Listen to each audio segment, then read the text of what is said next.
جی بسم اللہ الرحمن الرحیم وبہ نستعین. جیسا کہ آپ جانتے ہیں کہ ڈیلیمیٹیشن کے حوالے سے پچھلے سال سے ایک ایکسرسائز ہو رہی ہے، اور جب پہلے ڈیلیمیٹیشن کا کمیشن یہاں آیا ہوا تھا تو ہماری آرگنائزیشن کی طرف سے وہاں بھرپور نمائندگی کی گئی، اور جو ہمارے اپنی پارٹی کے جو تاثرات تھے تو اس حوالے سے بھی ایک ریفرینڈم ان کو دیا گیا. تو بیسیکلی بات یہ ہے کہ آج ہم ماگام جو ایک کانسٹیٹوئنسی تھی اس حوالے سے یہ پریس کانفرنس کرنے جا رہے ہیں. دیکھیں، ماگام کے حوالے سے اگر دیکھا جائے کہ ماگام سری نگر کا لال چوک کے بعد دوسرے نمبر پہ ہے، چاہے وہ تجارتی ایک مرکز بھی ہے یہ، اور ایجوکیشن کے حوالے سے اگر دیکھا جائے یہاں کیس آفیسرس، یہاں ڈاکٹرس، یہاں انجینئرس اس ماگام اور ماگام کے اطراف میں اس وقت دیکھے جا رہے ہیں. اور اگر ہم تجارتی سطح پہ دیکھیں کہ اس وقت جس طریقے سے کچھ لوگ لال چوک جاتے ہیں اپنا بزنس سنبھالنے کے لیے، اور وہی اسی طریقے سے یہاں اس ماگام میں بھی بزنس کے حوالے سے اس وقت یہ تقریباً پورے کشمیر میں دوسرے نمبر پہ ہیں. لیکن اس ماگام کو ہمیشہ نظر انداز کیا گیا، چاہے وہ تحصیل کے حوالے سے.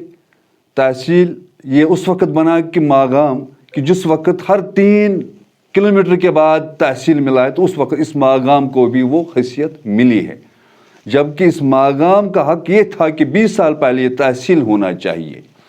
ماگام کا ڈگری کالج ملا ہے، وہ کسی کا احسان نہیں ہے، بلکہ ماگام میں شہید ظہور کے خون نے یہ رنگ لایا ہے کہ اس خون کی وجہ سے یہاں ماگام میں ڈگری کالج ملا ہے. اور سب سے جو ماگام کانسٹیٹیوئنسی جو ہمارا حق تھا وہ کب چھینا گیا ہے؟ 1967 میں. 1952 سے لے کے 1967 تک یہ باضابطہ ایک اسمبلی حلقہ رہا، ایک کانسٹیٹیوئنسی رہی ہے. جبکہ 1952 سے لے کے 1957 سید مبارک شاہ جو بارہمولہ کے رہنے والے تھے وہ یہاں کے MLA رہے. اور اس کے بعد 1957 سے لے کے 1962 یہاں مرحوم غلام محمد کانہامی وہ یہاں کے MLA رہے. 1962 سے لے کے 1967 تک سعید عباس جو نولری پٹن کے رہنے والے وہ MLA رہے ہیں. اور 1967 میں اس وقت کانگریس کی حکومت تھی سینٹر میں، اور اس دور میں اس اسمبلی حلقے کو ختم کیا گیا اور ہمارے حق کو چھین لیا گیا ہے. تو اس کے بعد یہ حق بنتا تھا کہ جو ہمارے قائدین ہیں، جو ہمارے سیاسی لیڈران ہیں، اس کانسٹیٹیوئنسی کے لیے ان کو جدوجہد کرنی چاہیے، کیونکہ میں یہ سمجھتا ہوں کہ یہ کس تعصب کے بنا پہ اس وقت اس حق کو ہم سے چھینا ہے. اور میں آج سینٹرل گورنمنٹ سے یہ گزارش کرنا چاہ رہا ہوں کہ اس ماگام کانسٹیٹیوئنسی کو پھر بحال کیا جائے. اگرچہ اس وقت ڈیلیمیٹیشن میں بہت ساری کانسٹیٹیوئنسیوں کو وہ بڑھانا چاہ رہے ہیں، لیکن میں یہ چاہ رہا ہوں کہ اگر وہ اور کسی کانسٹیٹیوئنسی کو بنانا چاہ رہے ہیں، لیکن وہ اس تاریخ جو ایک رقم کر گئی ہے 1952 میں، تو اس تاریخ کو وہ مسخ نہ کریں اور وہ ہمیں رائٹس دیں، وہ ہمارے جو حقوق ہیں وہ حقوق ہمیں دیا جائے. بس میں یہی اسی بات پہ یہ کہنا چاہتا ہوں. آج تک یہ مسئلہ آپ نے کیوں نہیں اٹھایا؟ کیونکہ بار بار یہاں ڈیلیمیٹیشن کمیٹی کو مختلف حقوق نے جو ہے اپنی جو عرضی پیش کی، تو آج تک آپ نے ایسا مسئلہ کیوں نہیں اٹھایا؟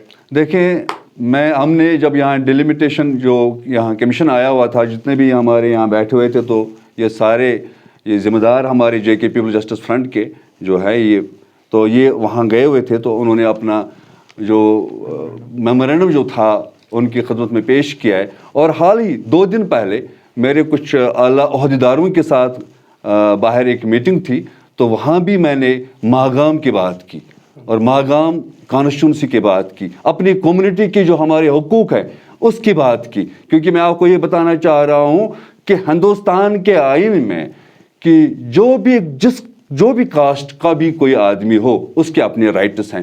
جس طریقے سے میں آپ کو بتا رہا ہوں کہ میں میاں الطاف کو تو اپریشیٹ کرنا چاہ رہا ہوں کہ جس نے ہمیشہ گجر اور بکروالوں کی نمائندگی کی ہے، اور اسی طریقے سے تو میرا حق بنتا ہے کہ میں اپنی کمیونٹی کی نمائندگی کیوں نہ کروں. اور جس طریقے سے میری کمیونٹی یہاں رہ رہی ہیں، اور الحمدللہ کہ تقریباً میری کمیونٹی یہاں تقریباً نیئر اباؤٹ 20 لاکھ جو لوگ ہیں ہمارے کشمیر میں، اور میرے خیال میں جو ہماری کمیونٹی کے جو حقوق آج تک ملنے چاہے وہ حقوق نہیں ملے، ہمارے حقوقوں کو پامال کیا گیا ہے. تو اب آپ کیا ڈیمانڈ رکھتے ہیں، کیا اپیل کرتے ہیں آپ ڈیلیمیٹیشن کمیشن سے؟